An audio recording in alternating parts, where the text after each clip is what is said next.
No, I've been talking. I've been talking all this time, and you've not been hearing me. This is a place in this. Like I said, with when because I was muted. But anyway, we're gonna go on, and we're gonna continue. If I have to repeat myself, so be it. Innit? Right. There's a place in Trinidad called Arima. So these are the people. They have a whole community in Arima, in Santa Rosa, in Trinidad. So these are the indigenous people of Arima. So basically, what the article was saying, that there's the queen of the Amerindians. So they, like, in the beginning they were called Caribs, but they don't like that name Caribs because of what it carries, because it makes them out like they are cannibals, but they're not, because they're indigenous to the country of Trinidad. There's also the ones in St Lucia. There's also the ones in Barbados. So there's a variety of Amerindian people around the place. They have very specific features as well. So even if they're not part of the tribe, there is a look to the Amerindian people. So I'm going to push the screen back out. So like I said, when you can hear me, the Amerindian queen, and I call her no Carib because she ain't a cannibal. The Amerindian queen is a leader of the indigenous community in Trinidad and Tobago. The queen, whose title was established in 1875, is based at Santa Rosa First Peoples Community in Arima.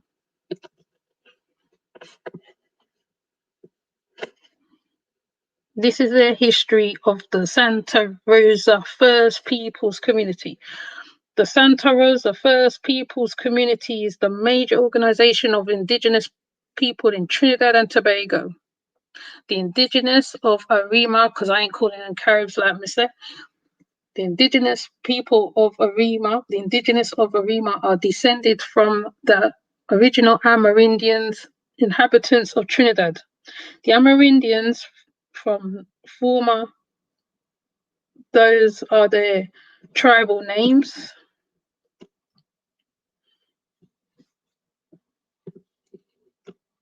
Were resettled to Arima between 1784 and 1786. So they've been there very long. They ain't just come this the other day and all that. And the biggest problem is that how they try to take them out of their traditions. So they try to introduce them to being Catholic and all that. So they have a first Catholic saint and all this.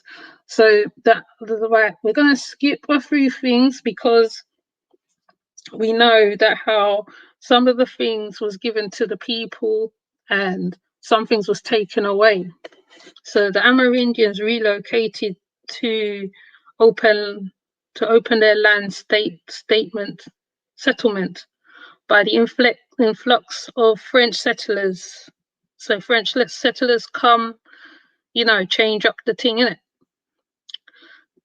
And to separate the indigenous people from the newcomers, they changed their tribes and all that. So the governor, I'm not going to say his name because he doesn't deserve no power from me, but that's his name. So no, I'm not going to look him up neither. So we're going to go back. Now we're going to see their duties. Well, do we need to see their duties? I don't think we need to see their duties. But you see now, they bring them into Catholicism. The Spanish was first Europeans to colonize the island of Trinidad, which was already home to indigenous, they say Carib and another indigenous group. But like I said, we're not going to use Carib. So they brought over Catholic were tasked with the converting the Amerindian population to Catholicism, you know, and the Caribs and other groups resisted. Oh, the Carib groups, the Spanish, but the population was struck by a disease because of the Spanish. The Spanish brought disease over. The Spanish eventually settled, so they must have had like resistance. They very resisted. They resisted them, yes.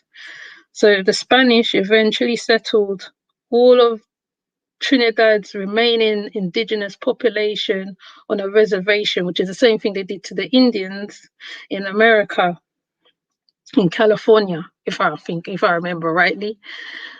The reservation at the Spanish mission at Santa Rosa de Arima, now the present day Santa Rosa First Peoples Community in Arima. The indigenous population converted to Catholicism and adopted the Spanish language. Yeah, there is a lot of Spanish influence in Trinidad in certain parts. In Palau, Maine, I think it's the place is called. You see it most, that's up in the hills in Trinidad. In 1797, the British seized control of Trinidad. The British like they shattered the Santa Rosa, so they must have dismantled the mission, whatever, the reservation. And however, the Catholic presence remained among the indigenous, so they must have was doing their traditional things and they go change up. The British also deported indigenous people from the Caribbean possessions, both ethnic and non-Carib. So ethnic Carib and non-Carib, to Trinidad, where the descendants from the population of today's Santa Rosa First Peoples Community. During the mid-1800s, Spanish missionaries, because those missionaries was wicked, who remained on Trinidad during the British rule, decided to install a new leader for the Amerindian community. However, the ministries rejected the idea of a male chief train for the local Amerindians, so it must be local chief. Yeah. Instead, the ministries allow them to have so instead of having male, they have female. So the ministries allow them to have a line of female rulers. The community called the new leader Queen out of respect. The first recognized Carib Queen was Dolores McDavid, was installed in 1875. So I'm just looking at one set of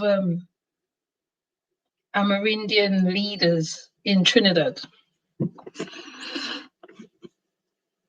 So they installed them at 1875, making the beginning of the position. So since then, they've just been carrying on the traditions, as you can see by the picture. As you can see by the picture, let's see, I think we can see who the Queen is, who the leader is, because these are the leaders and elders of Rosa, Santa Rosa. They talk about her duties and all that, but I don't think we need to know about all her duties and what she has to do. So basically, you see, it's a whole heap of things. I think I can't even I can't even go through half of the articles I'm seeing right now. So much articles to look through right now. It just makes it like I'll get kind of happy on here. But yeah, there is a lot of the indigenous people just was treated like the Native Americans of America. I'm trying to see if I can find the ones who's doing all the traditions.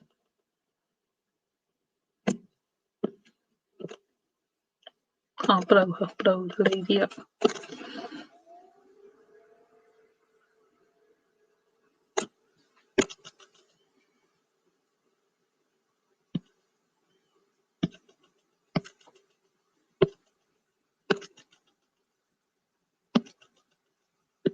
So this is the carnival. Obviously, they show the carnival, you know. See, it's always represented by Indian feathers, always feathers. Let me see, I can find next one. I doubt they will show, but they show the picture in the other one. See that one. Though the image search was saying one thing, then it's something else. But as you can see in the carnival, they represent the Amerindians through their dress in the carnival.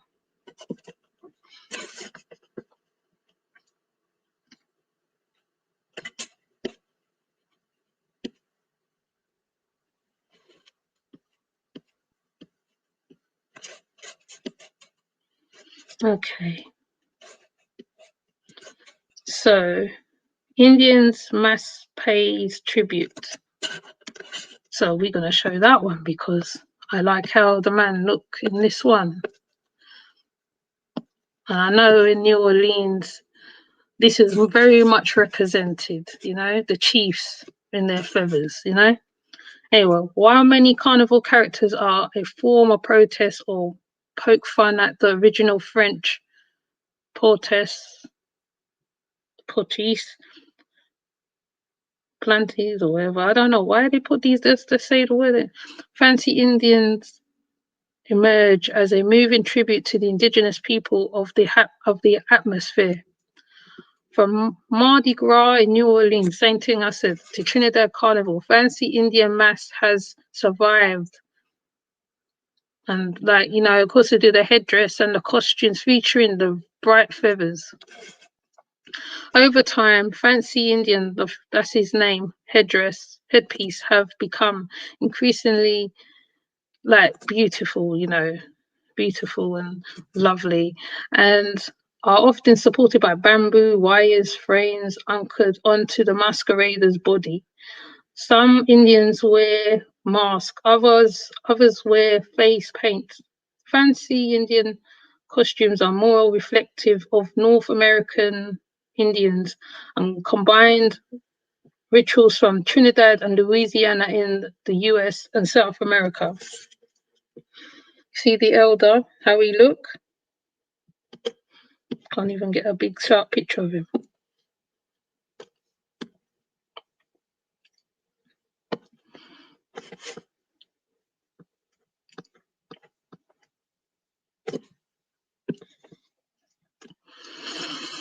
Right, so there are many types of Indian mass, including fancy Indians, blue Indians, authentic Indians, wild Indians, red Indians, washus, also known as wild Indians. Red Indians are usually, you see my English accent, probably can't even give that credit, are usually considered the oldest form. These bright red costumes sport no feathers, but often feature a firm moth like a moon.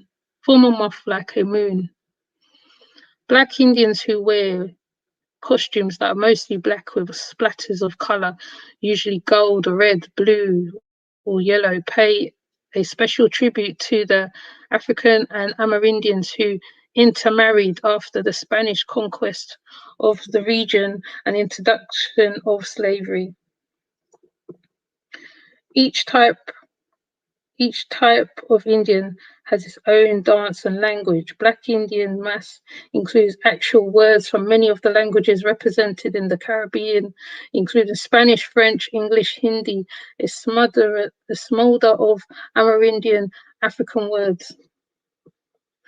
Traditionally, when Black Indians collude in the streets, they would face off in a verbal battles with questions that any true Black Indian should be able to answer. Like baby dolls and some devil mass, Black Indians also collected money from the people. If anyone asked a Black Indian to speak, they would gesture to their money bag, indicating that person must pay first. Indian mass has always held a special tribute in Trinidad Carnival because it represents the first people heritage and offerings and stunning costumes and rituals. So let's take a look at my guy again.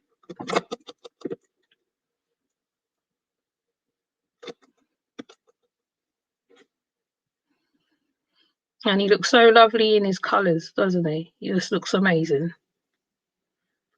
So he's one of the actual elders. So even though it seems like they're making play or making a joke or whatever, but they're actually doing traditional stuff. They're doing the language, they're doing all that stuff. So I don't want to ruin the history of it, because this is actually a nice ending to what I'm saying now, like about the Amerindians of Trinidad and Tobago, the Amerindians of St Lucia, the Amerindians of Barbados, or what they call them, the indigenous ones, the indigenous people of the Caribbean. They do their traditions, even though they try to break them from the traditions, bringing Catholicism and all this to them, changing up their language. See, they keep their traditions. They wear their colours, bright colours. They carry their feathers, and they speak to each other in the language. So I'm going to end on this because I don't want to prolong and go on and on and on and on. So this is actually a nice ending to it. I wish I could actually play a video, because the videos explain a lot about how they do their traditions and how long they've been doing it for. And I think the same queen what they showed, or the elders, there is actually a video of them. So I'm going to come off. And also, if you want to know more about indigenous people, because indigenous people is everywhere. So please check Peanut 504, Peanut Nola 504, and 504 Indigenous. You know, you get a very clear, straightforward everything. There's also Aborigine TV. There's a lot of them. You know, I think I can't even list half of them. I would definitely put Chief Peanut Nola and 504 Indigenous into the subscription, because if it wasn't for them, I don't think I'll be talking about the indigenous people of Trinidad, because this is very important. And it just shows that how, even though the people was trying to conquer them, and even though Spanish is spoken to this day in Trinidad, French probably spoken to this day in Trinidad, but mostly Spanish, like it just shows you, like, they tried to break the people, but they didn't break the people. They didn't break the people. So I'm going to come off, and I want you to leave a comment. Please like, subscribe, tell me how you're feeling. Feedback is always good. Please give feedback on as well, because I like to read the feedbacks. I do. And from my last channel, there was a lot of dialoguing, a lot of interacting, and I want the same for this one as well. So a lot of interaction is greatly needed, and please leave a comment. And you know, if you know me on Instagram, you can talk to me over there too. So with that said, I'm gonna come off. I'm not gonna prolong, I'm not gonna waffle, I'm not gonna, you know, I could search a little more, but you know, I think it just explains itself all in one. Like I said, they call them Caribs, like they're and saying that they're cannibalistic and all this foolishness. I mean, if that's not a diss to the people, I don't know what is. But anyway, I'm gonna come off. I'm not gonna go on and on and on and on. You know. So with that said, I'm gonna come off. I hope you have a good day, a good night, whatever time it is, whatever day it is, morning, drink, like, you know, I hope you have a nice day. Just have a nice day, you know what I mean? Just have a nice day. Just smile, be happy, be good. Bye, take care.